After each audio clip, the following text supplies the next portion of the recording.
मिनश्शैतानिर्रजीम। बिस्मिल्लाहिर्रहमानिर्रहीम।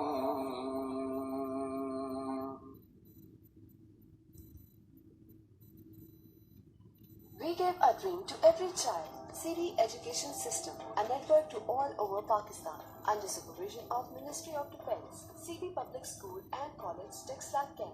Admission open.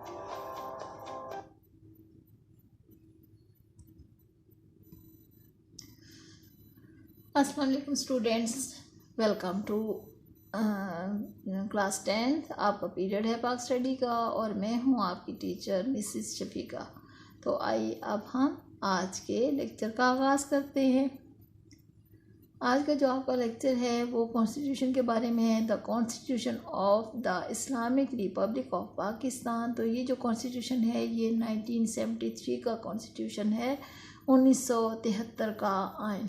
आइए आज हम इसकी तफसीर पढ़ते हैं। मैं आपको समझाऊंगी, गौर से आपने पढ़ना है इसको।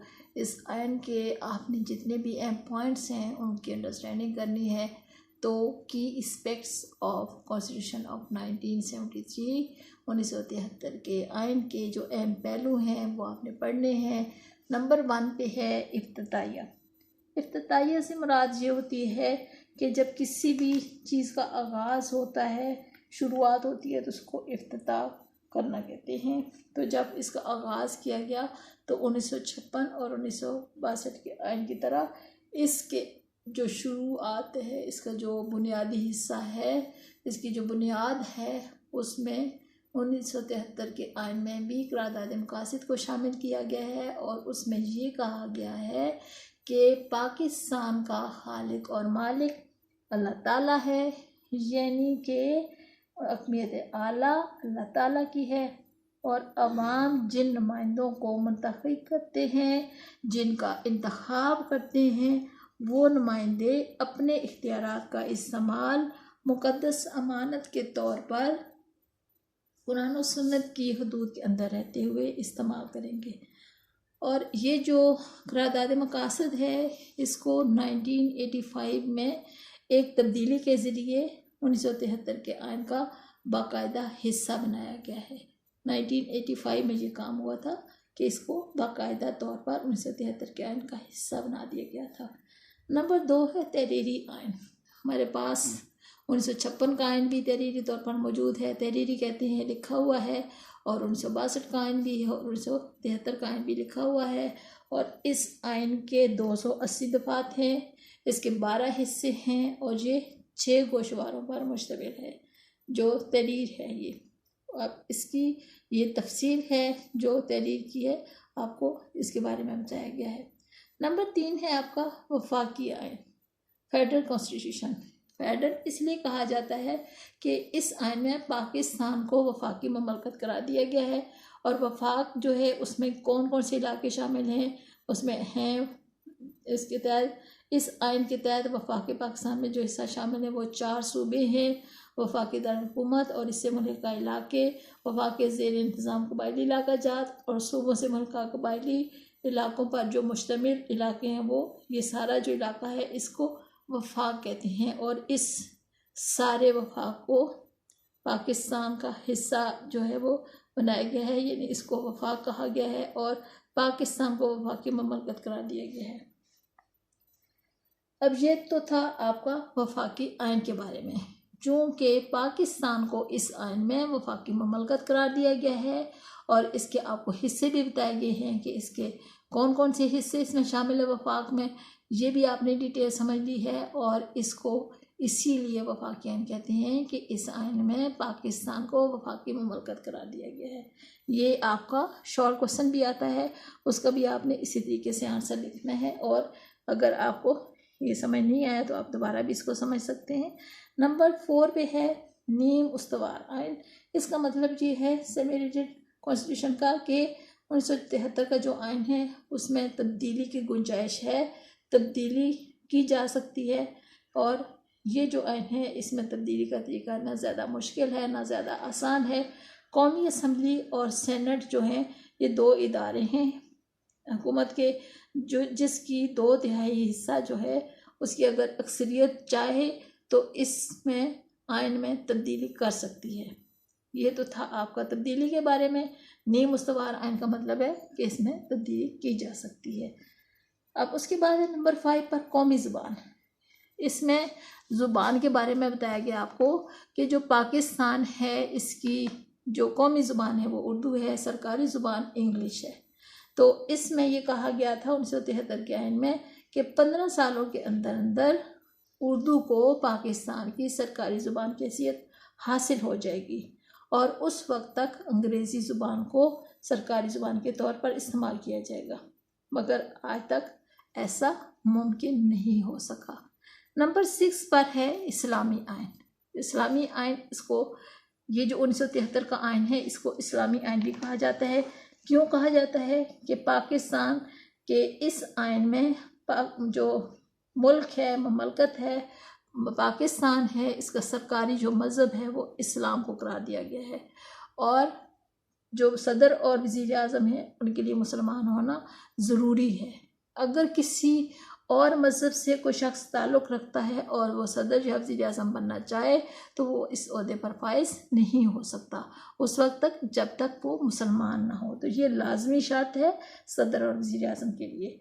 तीसरा पॉइंट इसमें ये है कि पाकिस्तान का नाम इस आइन में इस्लामी जमहूरिया पाकिस्तान रखा गया है। इस आइन का मकसद ये है कि शहरियों में इस्लामी तरीके की जो ज़िंदगी है उसको तरक्की देना और इसमें यह भी करना है कि सूद का ख़ात्मा करना, इससे इस्लामी निज़ाम राइज होता है। और उसके बाद है रियासत जो है उसका ये काम है कि वो ज़कात और औकाफ के जो महकमे हैं उनको मजबूत करने की कोशिश करे। इससे क्या होता है कि जो मुआशरा होता है वो खुशहाल हो जाता है। नंबर 7 पर है आपका, अब देखिए कौन सा पॉइंट है आपका। नंबर 7 पर मैं आपको थोड़ा सा भी बताऊंगी कि इसमें नंबर 7 पर है आपका आज़ाद और ख़ुद मुख्तार अदलिया। अब जो नंबर 7 पर आप गौर से देखेंगे कि आज़ाद और ख़ुद मुख्तार अदलिया के बारे में आपको बताया जाएगा कि जो हमारे पास अदलिया है उसको कितनी आज़ादी और क्या किस तरीके से उसको रखा गया है। पाकिस्तान जो है उसमें 3 अहम शोबे हैं, इंतज़ामिया, अदलिया और मुकन्ना। मुकन्ना वो इदारा है जो कानून साजी करता है, इंतज़ामिया इंतज़ाम चलाता है और अदलिया जो है वो कानून को इम्प्लीमेंट करता है, कानून को लागू करता है।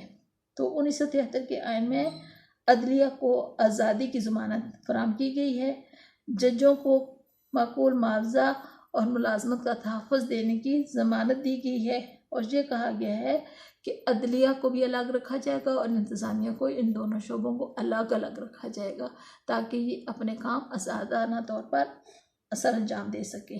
और जज जो है वो अपने फ़राज़ मनसबी को खौफ और किसी भी दबाव के बगैर सर अंजाम देंगे, ये कहा गया है इस आइन में। इसलिए इस आइन को आज़ाद और ख़ुद मुख्तार अदलिया की ज़मानत दी गई है। नंबर 8 पे है आपका पार्लिमानी आइन। अब पार्लिमानी आइन क्यों कहा गया है? 1973 के आइन के तहत जो कौमी असम्बली है उसकी मियाद 5 साल मुकर्रर की गई है, जो अभी भी 5 साल ही है। मुल्क में पार्लिमानी निज़ाम जो है वो राइज किया गया है, कायम किया गया है, राइज कहते हैं, कायम किया गया है। मुल्क का सरबराह जो है सदर है, जो मुल्क का सारा इंतज़ाम, मुल्क के इंतज़ामात जो देखता है वो सदर है और जो हुकूमत के इंतज़ामात को देखता है वो सरबराह है हुकूमत का, उसको कहते हैं वज़ीर आज़म। ये इसको हुकूक दिए गए हैं, वज़ीर आज़म के और सदर के हुकूक का तयन किया गया है कि जो मुल्क का सरबराह है वो सदर है और हुकूमत का सरबराह वज़ीर आज़म है। सदर को कौमी असम्बली, सेनेट और 4 सूबाई असम्बलियाँ मुंतखब करती हैं।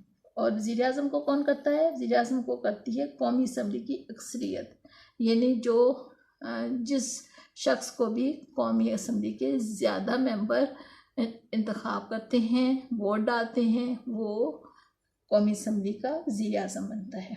तो ये था पार्लिमानी आइन के बारे में, आपने उसी सुना है। और उसके बाद है आइन की बालादस्ती।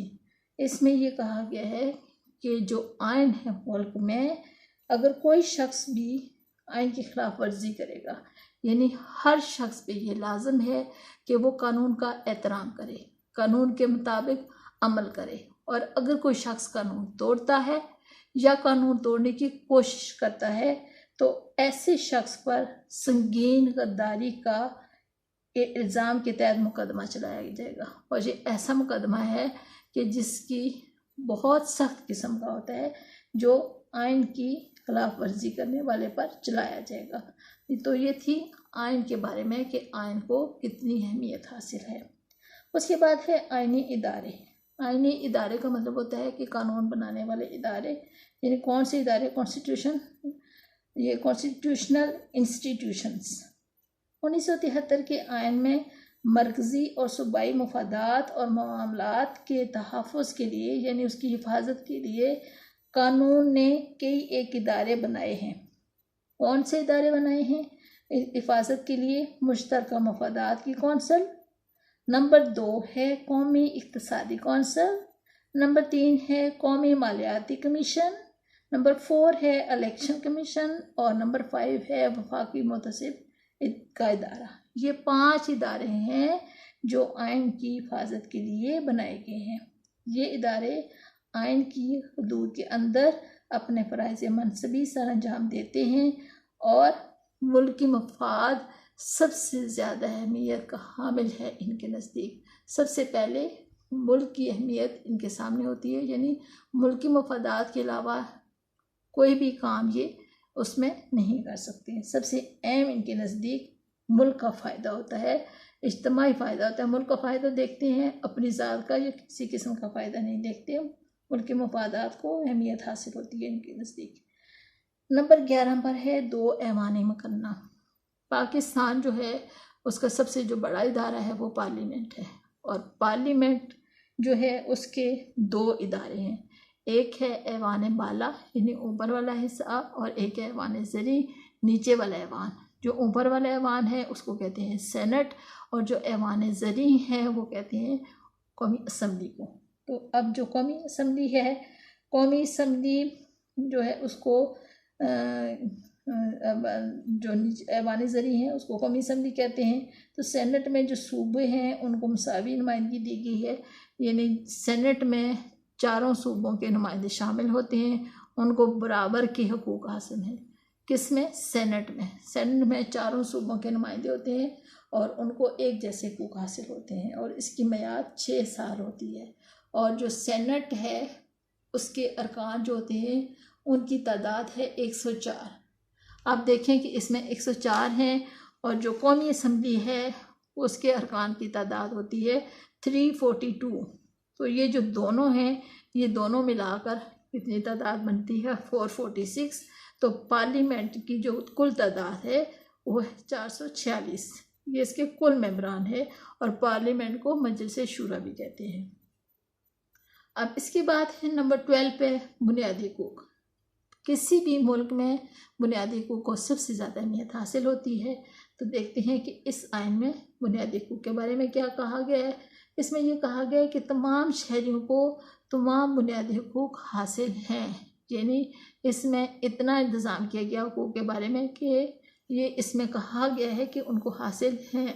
पार्लियामेंट और सूबाई असम्बलियों को बुनियादी हकूक़ के मुनाफिक कोई भी कानून बनाने की बिल्कुल भी इजाज़त नहीं होगी, यानी कोई भी ऐसा कानून नहीं बनाया जाएगा जो बुनियादी हकूक़ की खिलाफ वर्जी करता हो, या बुनियादी हकूक़ के ख़िलाफ़ कोई ऐसा कदम उठाया जाए। तो ऐसा कोई भी कानून बनाने की किसको इजाज़त नहीं होगी? पार्लियामेंट और सूबाई असम्बलियों को। सूबाई असम्बलियों को भी और पार्लियामेंट को भी कोई भी ऐसा कानून बनाने की इजाज़त नहीं होगी जो बुनियादी हकूक़ की खिलाफ वर्जी जिसमें हो रही हो। तो ये तो थे आपके 1973 के आइन के अहम पहलू 12 नंबर, और इसको आपने सुना। उम्मीद है आपको अच्छे तरीके से समझ आ गई होगी, और अगर कोई चीज़ आपको समझ नहीं आई तो उसको आपने दोबारा से पूछ लेना है। थैंक यू एंड अल्लाह हाफिज़।